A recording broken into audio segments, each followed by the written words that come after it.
4 av 5 utländska våldtäktsmän som bor i Sverige slipper utvisning. 4 av 5. Varför ska vi behålla utländska våldtäktsmän i Sverige? Det är så nu i reglerna idag i Sverige att den som döms för ett grovt brott kan också utvisas. Och det sker ju. Så det måste, domstolarna få avgöra. Men om du nu är så bekymrad över kvinnorna, Åkesson, varför vill du försämra löntagarnas ställning på arbetsmarknaden?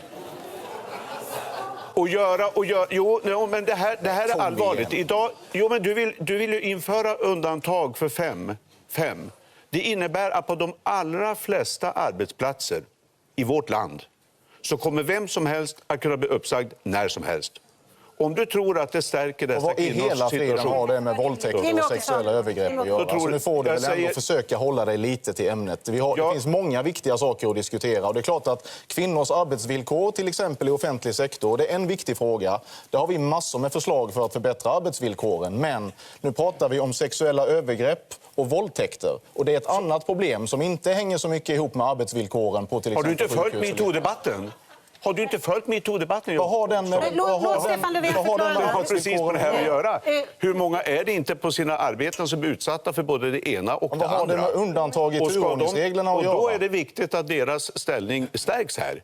Och då ska man inte säga att man förändrar turordningsreglerna i lagen om anställningsskydd så att vem som helst kan bli uppsagd när som helst. Det stärker inte. Good God! So this is Sweden's Prime Minister and leader of the Social Democrats, the first official feminist government in human history, who imported tons of rape and made Sweden less safe for women. See, refugee crisis happened, Sweden hit record immigration levels, and suddenly sex crimes increased with 138% in 2 years. If you look at Swedish festivals particularly, there was a 1000% increase in sex crime in those particular venues. And they try to excuse this as women feeling more comfortable with reporting crime. So that's why the numbers are increasing. It's not about the massive influx of non-Europeans, but in actuality, women's comfortability with reporting has been on the decline for the past years. So those are the facts. But when challenged on his irresponsible policies, the Prime Minister starts talking about Me Too, which is celebrity women talking about how sleazy media men are. Ordinary women who are being silenced because they're racist victims, they don't get a voice with Me Too. It's mostly famous, privileged women that are getting all the media attention. And he thinks that's where all these rapes and molestations are taking place? Ugh. Do you see what a clueless, pathetic, weak leader Sweden has? You'd think he was hired by Russia.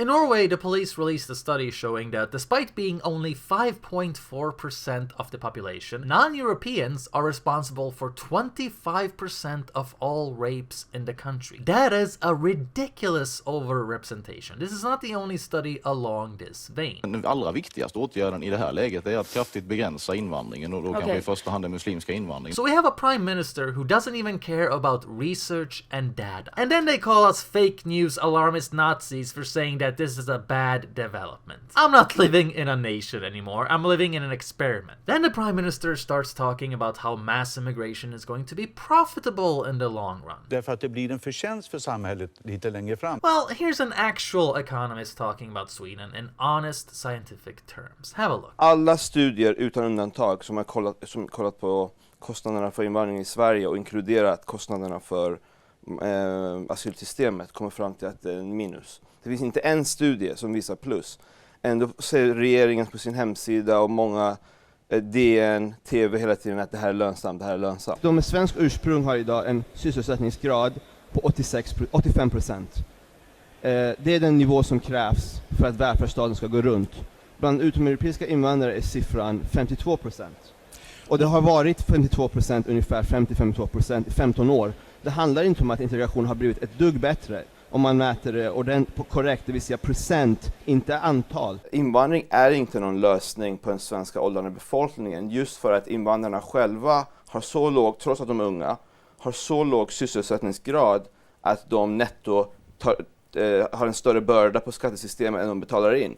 Jag menar, att det blir inte lättare att betala framtidens pensioner genom att importera arbetslöshet. Det är totalt ologiskt. Därför att det blir en förtjänst för samhället lite längre fram. Det är så här bara, det här är skattekraften i relation till rikssnittet i de 3 mest multikulturella städerna i Sverige, Malmö, Botkyrka, Södertälje. Det här är lång sikt. Det är en kurva som långsamt pekar neråt utan några tecken på att lyfta upp. Därför att det blir en förtjänst för samhället lite längre fram. Malmö var en genomsnittlig kommun i slutet på 80-talet. Det är inte så att det finns något i luften som gör att Malmö måste ha problem. Och störst barnfattigdom, nästan sämst tillväxt, bland de största inkomstuniversiteterna, allt det där. Och det är så att Malmös ekonomi går runt ändå, för det är en liten stad och resten av Sverige skjuter till 5 miljarder per år till kommunen och 5 miljarder till landstinget.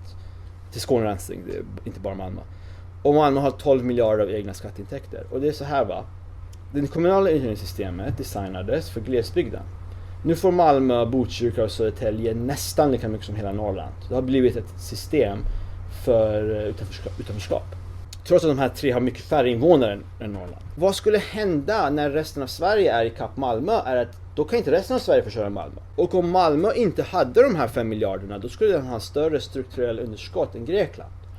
De klarar sig ju så länge det är en liten kommun i relation till landet och sådär. Och de kan bygga fina hus och byggnader och projekt med resten av Sveriges skattemedel. Men redan nu är Malmö de facto bankrutt. Och om det här är lång sikt, då har ni själva varit rädda. Därför att det blir en förtjänst för samhället lite längre fram. Därför att det blir en förtjänst för samhället lite längre fram.